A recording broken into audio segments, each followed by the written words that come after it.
ख्रिस्त में प्यारे भाइयों और बहनों, हमारे शरीर में आँख का अधिक महत्व होता है। जब भी आँख में कुछ गिर जाता है तो हमारी दृष्टि धूमिल हो जाती है और दृष्टि वापस लाने में बहुत समय लगता है। संत लूकस के सुसमाचार अध्याय 6 पद संख्या 39 से 41 तक प्रभु यीशु आँख का उदाहरण देकर अपने शिष्यों को ज्योति बनने और दूसरों को ज्योति प्रदान करने आह्वान करते हैं। ज्योति बनने में हमें 3 बातों को याद रखना चाहिए। पहला है अंधापन को दूर करना। संत लूकस के सुसमाचार अध्याय 6 पद संख्या 39 में प्रभु यीशु प्रश्न करते हैं, क्या अंधा अंधे को राह दिखा सकता है? यहाँ पर प्रभु यीशु शारीरिक अंधेपन के बारे में नहीं बताते हैं, बल्कि आध्यात्मिक अंधेपन के बारे में बताते हैं। ये तात्पर्य है कि आँख खुली रहते हुए भी वे देख नहीं सकती। यही फरीसियों और सदुसियों के साथ हुआ। वे प्रभु की शिक्षा सुनने के बाद भी और उनके चमत्कार को देखने के बाद भी वे नहीं समझ पाए, क्योंकि वे आध्यात्मिक रूप से अंधे थे। दूसरा है दीपक को दीवट पर रखना। संत लूकस की सुसमाचार अध्याय 6 पद संख्या 40 में हम पढ़ते हैं कि शिष्य गुरु से बड़ा नहीं होता।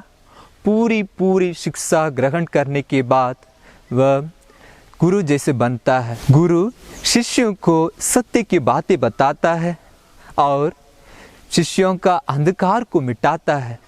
शिष्य को चाहिए उनके पीछे पीछे चलना है, ना उनके आगे आगे, ताकि उनके वचनों का किरण उनके ऊपर गिर पड़े। संत मत्ती की सुसमाचार अध्याय 5 पद संख्या 15 में हम पढ़ते हैं, लोग दीपक जलाकर पैमाने के नहीं रखते, बल्कि दीवट पर रखते हैं। तीसरा है स्वयं ज्योति बनकर और दूसरों को रोशनी प्रदान करना। संत लूकस के सुसमाचार अध्याय 6 पद संख्या 41 में प्रभु यीशु कहते हैं, पहले अपने आँख का धारण निकालो, तभी तुम्हारा भाई का तिनका निकालने के लिए तुम अच्छी तरह देख सकोगे। पहले अपने अंधकार को निकालो और दूसरों को मदद करना। पहले अपने आप को ज्योति बनाओ और दूसरों को ज्योति बनाओ। अगर हम अपने आप को ज्योति नहीं बनाएं तो कैसे दूसरों को ज्योति प्रदान कर सकते हैं?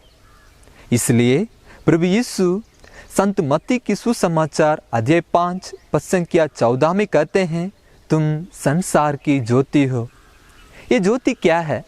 ये ज्योति प्रभु का वचन है। ये ज्योति सुसमाचार है। ये ज्योति अंधकार को मिटाता है।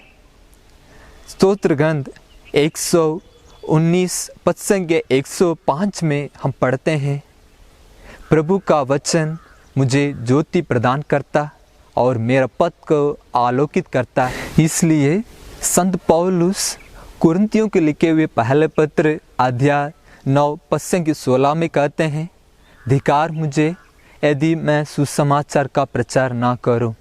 यही पौलुस आदिम कलीसिया के सदस्यों को बहुत अत्याचार कर रहे थे और उनको प्रभु का दर्शन दमिश्क जाने के रास्ते में हुआ और वे कुछ दिन अंधे थे और 3 दिन के बाद अपनी दृष्टि उनको वापस मिली।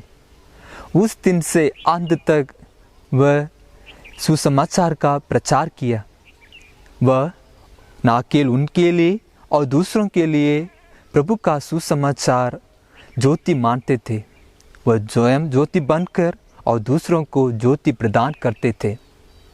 आइए दोस्तों, हम कई बार आँख खुले रहते हुए भी हम आध्यात्मिक रूप से अंधे हो जाते हैं।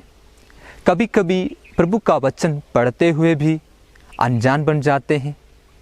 कई बार स्वार्थता से प्रेरणा होकर और स्वयं ज्योति बनना चाहते हैं और दूसरों के लिए नहीं। आइए हम ईश्वर से वरदान मांगे ताकि वह अपने आध्यात्मिक दृष्टि को वापस लाएं और स्वयं ज्योति बनकर दूसरों को ज्योति प्रदान करें।